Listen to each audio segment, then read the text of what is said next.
हम class 10th का chemistry का chapter first chemical reactions and equations discuss कर रहे हैं और आज हम डिस्कस करेंगे केमिकल इक्वेशंस।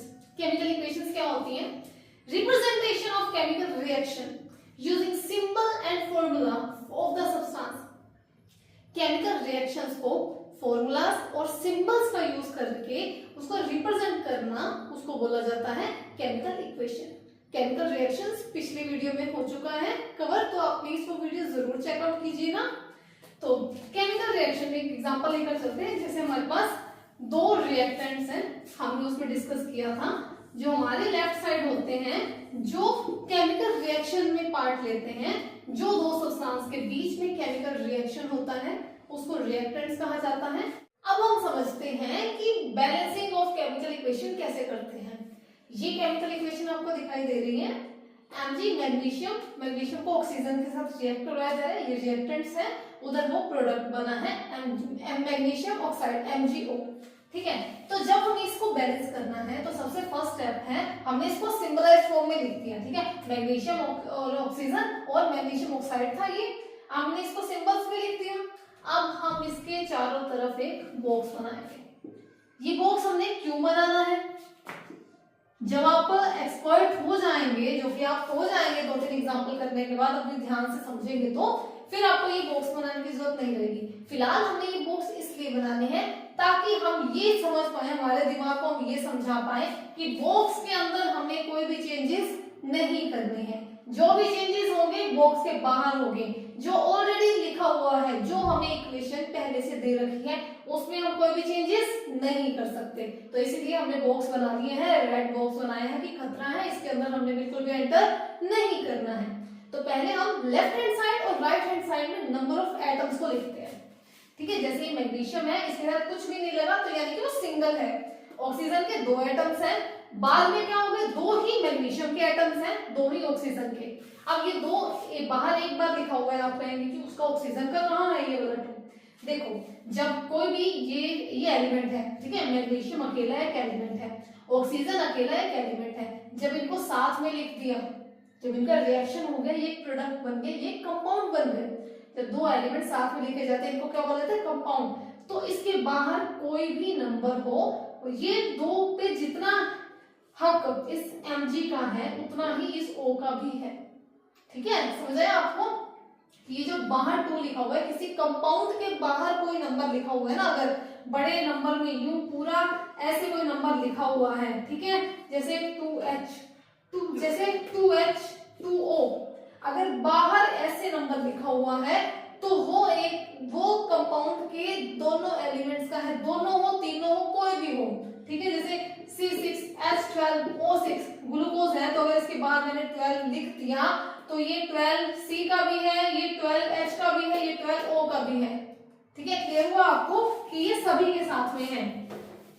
लेकिन जो हमने लिखा हुआ है जैसे Mg2, मान लो हमने ऐसा लिखा हुआ है और बाहर 2 है, यहाँ पे O है, मान लो ऐसी कोई इक्वेशन नहीं है, ये गलत कंपाउंड है, सिर्फ एग्जांपल के तौर पर लेकर चलो कि ये 2 पे तो Mg और O का पूरा हिस्सा है, लेकिन ये जो उसके पैर में 2 लगा हुआ है, इस पर सिर्फ Mg का है, ये मतलब सिर्फ Mg के लिए है।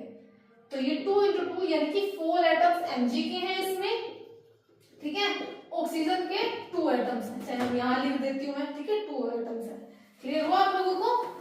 अब हम आगे इसको डिस्कस करते हैं कि इसको इक्वेशन को हमने बैलेंस कैसे करना है। इक्वेशन के बाहर हमने बॉक्सेस लगवा दिए। ठीक है, अब हमने लेफ्ट हैंड साइड लिखा, राइट हैंड साइड लिखा।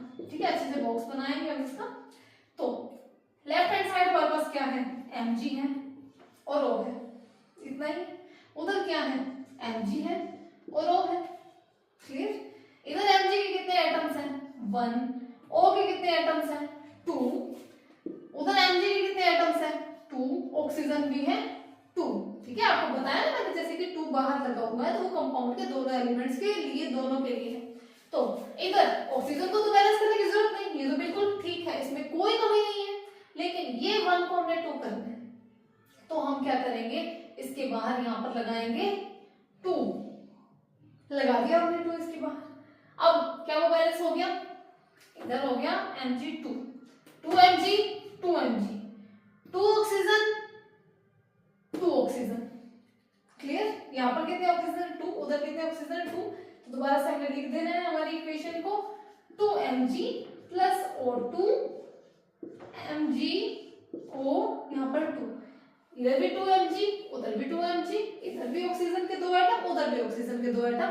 Now this chemical equation is balanced. Clear हुआ आपको? इसके एक दो और एग्जांपल हम अभी समझते हैं। तो नेक्स्ट एग्जांपल हम लेकर चलते हैं Fe2H2O Fe3O4H2। ठीक है, इसके भी हम नंबर ऑफ एटम्स को लिख लेते हैं।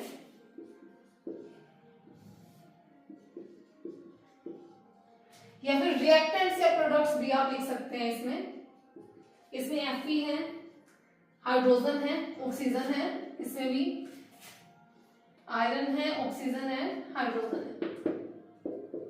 पता है इनका एक क्राइटेरिया होता है किस तरीके से इनको बैलेंस किया जाता है।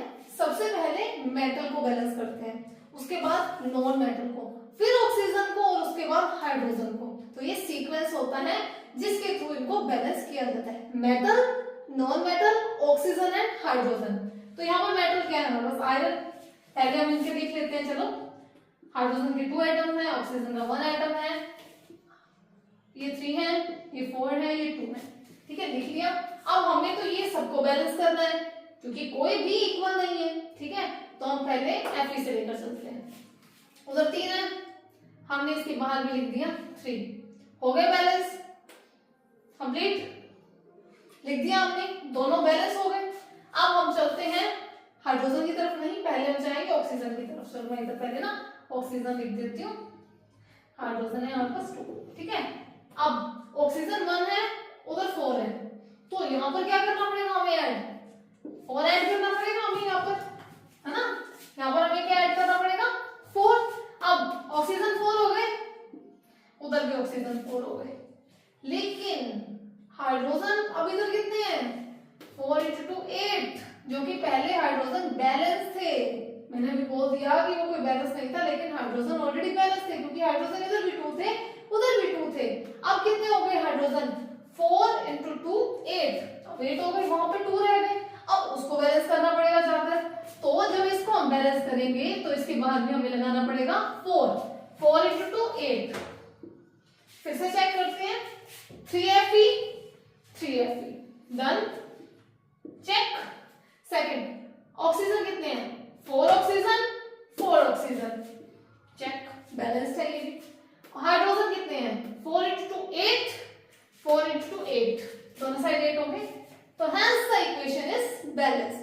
क्लियर हुआ आप लोगों को? पहले हमें इक्वेशन लिख लेनी है, उसके बाद उसके बॉक्सेस लगाएंगे ताकि हमें ये ध्यान में रहे कि बॉक्सेस के अंदर हम कुछ भी चेंजेस नहीं कर सकते हैं। उसके बाद हम रिएक्टेंट साइड के एटम लिखेंगे, प्रोडक्ट साइड के एटम लिखेंगे, फिर उसके बाद उसको बैलेंस करेंगे। क्लियर हुआ आप सभी को? एक और एग्जांपल इसका समझते हैं, फिर आपको बिल्कुल अच्छे से समझ आ जाएगा। तो नेक्स्ट हमारी इक्वेशन है CH4Cl2 CCl4HCl।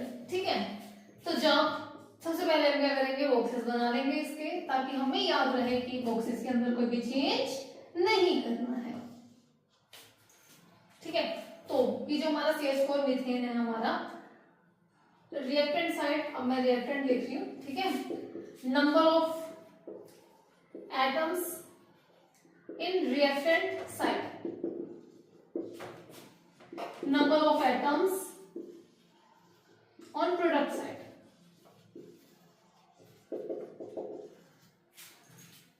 सबसे पहले वाला कार्बन लिया, हाइड्रोजन है, Cl है। कार्बन के कितने एटम्स हैं, 1, हाइड्रोजन के कितने एटम्स हैं, 4, क्लोरीन के कितने एटम्स हैं, 2, लिख दिया हमने। अब हमारा जो राइट हैंड साइड है, उधर कार्बन के कितने एटम्स हैं, 1 है, क्लोरीन के, पहले हाइड्रोजन के लिखते हैं, हाइड्रोजन के कितने एटम्स हैं, 1 है, क्लोरीन के कितने एटम्स हैं, 4 ये और 1 वहां, यानी कि 5 एटम्स है। तो इसको कैसे हम बैलेंस करेंगे, ये 1 है, ये 1 है, चलो कार्बन का तो क्लियर है, इसको तो कोई मतलब नहीं है। हाइड्रोजन के 4 है इधर, उधर कितने हैं, 1, क्लोरीन के 2 है इधर, उधर कितने हैं, 5, तो हमें इसको करना है बैलेंस। तो कैसा नंबर लगाए हम, अब सबसे पहले हम क्लोरीन को मान लो अगर बैलेंस करें तो इधर 2 है, ठीक है, उधर हमें 5 है, तो हम यहां पर अगर 4 लगाएं, 4 × 2 8, क्लोरीन के इधर कितने हो गए, 8 हो गए उस साइड। इधर हम 4 रहने दे रहे हैं क्योंकि हमें हाइड्रोजन के भी बैलेंस करने हैं। हाइड्रोजन के इधर 4 है, उधर 1 है, तो यहाँ पर अगर हम 4 लगाएं तो हाइड्रोजन कितने हो गए उस साइड 4, ठीक है, हाइड्रोजन के 4 हो गए। इस साइड हाइड्रोजन के 4 हैं तो उधर भी हाइड्रोजन के कितने हो गए 4।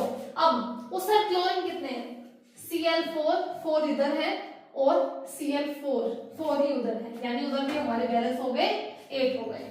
तो hence the equation is balanced. हमारे पास कार्बन का एक एटम था, उधर भी एक था, क्लोरीन के पहले 2 थे इस साइड, ठीक है, फिर हमने 4 लगा दिया वो 8 हो गए। उधर क्लोरीन के पहले 4 और 1 5 थे, फिर हमने 4 और ऐड किए, तो यानी कि 4 को 1 से मल्टीप्लाई किया वो 4 हो गए, ये भी 4, टोटल 8 हो गए। हाइड्रोजन के इधर 4 थे, जब हमने बाहर वहां पर 4 लगाया उस कंपाउंड के बाहर, तो इंडिविजुअली उनको 4 एटम्स मिल गए, तो यानी कि एटम्स बराबर हो गए। तो एक इसमें law of conservation of mass भी काम करती है। तो जितना भी किसी का एटम है रिएक्टेंट की साइड में, ठीक है, law of conservation of mass क्या है, मास can neither be created nor be destroyed. तो जितना रिएक्टेंट साइड पे नंबर ऑफ एटम्स रहते हैं उतना प्रोडक्ट साइड पर होना जरूरी है, ये हमें कहते हैं लॉ ऑफ कंजर्वेशन। तो आज की वीडियो के लिए बस इतना ही, अब मिलेंगे अगली वीडियो में, तब तक के लिए बाय बाय, गुड नाइट।